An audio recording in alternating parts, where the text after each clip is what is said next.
Today we're going to start with Lesson 8, Summarizing Like a Reporter. Readers of nonfiction get to wear many different hats and act as all sorts of different type of people. So in nonfiction, we get to be researchers, we get to be detectives, and reporters. In order to investigate, reporters must answer important questions. And there are 6 main questions that reporters have to answer.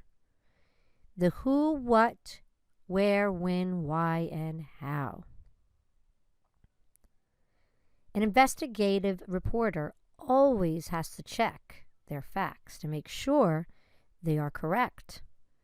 So when you do that, there's a reporter's formula that you're all going to get today when you read your text. For who was the most important person in the text? What was the most important event or idea in the text? Where did the events occur? When did the events in the text occur? Why did the events in the text occur? Why is this subject important? How did the events in the text occur? So let's get the difference between this. In the summary, you will include the main idea, and where we find the main idea is usually somewhere in the first paragraph. It really tells us what the passage is mainly about, and then throughout the text, you're going to find all those supporting details that back up the main idea. And that's basically where you're getting the summary from. You're retelling most those important details from the passage, but most importantly, it has to be in your own words. And that summary is basically backing up the main idea.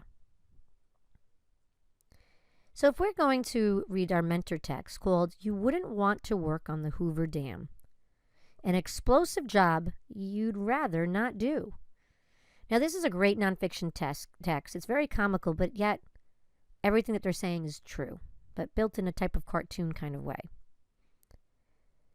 We're going to check out facts by using sticky notes as we read this text, and we will pause and attach a sticky note when we find evidence that tells us who, what was most important, where did it occur, when did it occur, and why is the Hoover Dam so important, and how did this occur? How did the Hoover Dam get started?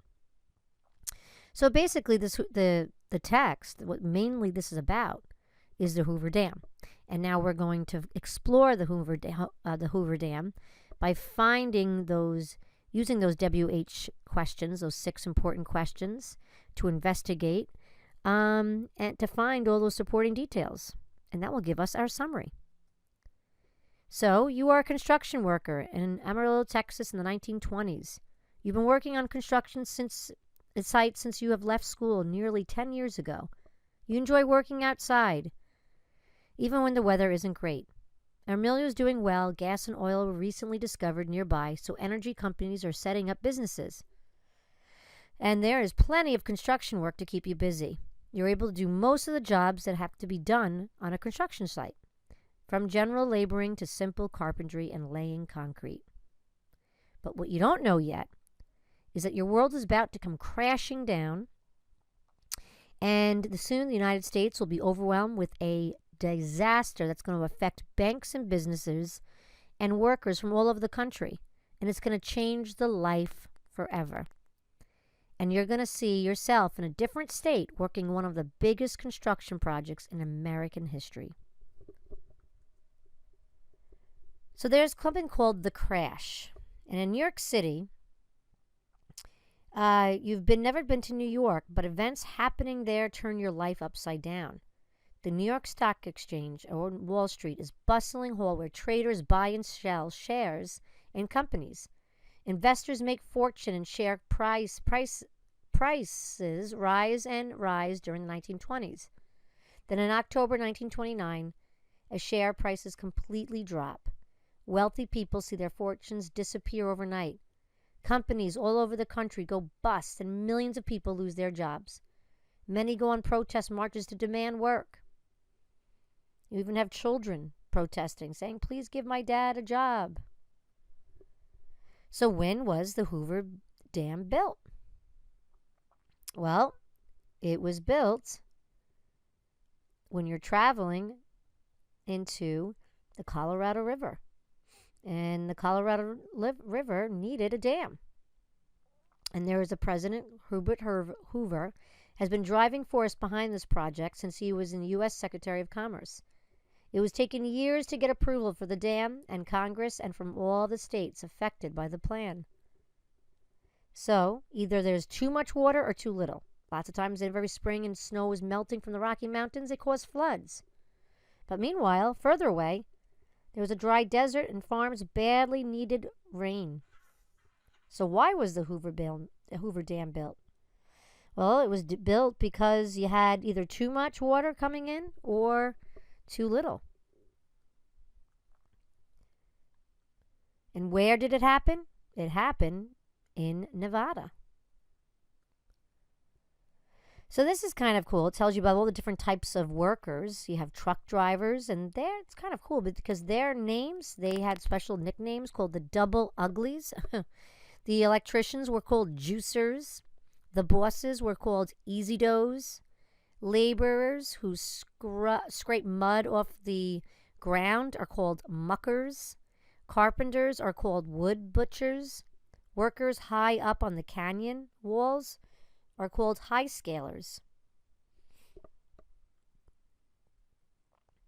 And then you had people that really was dangerous, that they were in charge of explosives and dynamite to help cut away tunnels and so they can help make this dam. And you know what? Many people lost their lives due to that.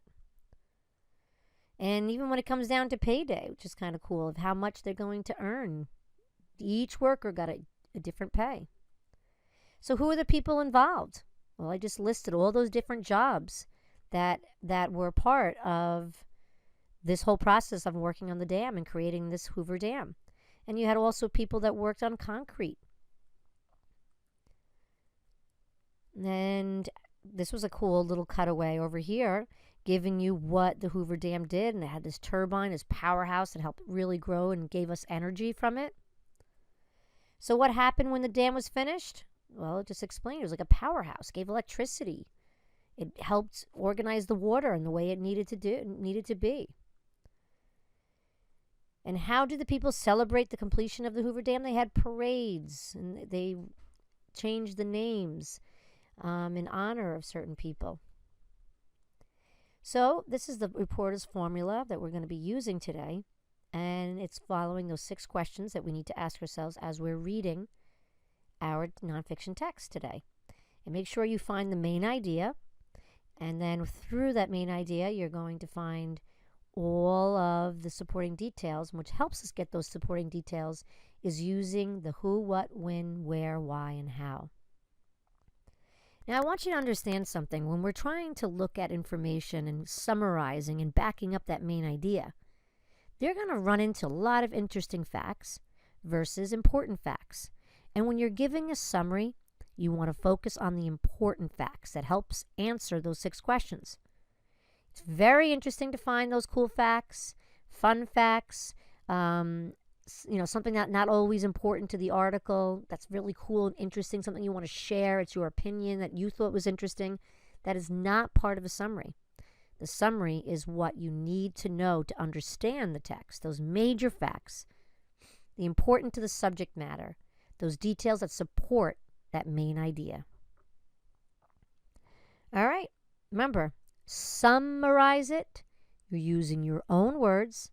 It's shorter than the text. That means I don't want every single thing given for me from the whole text, and main ideas only.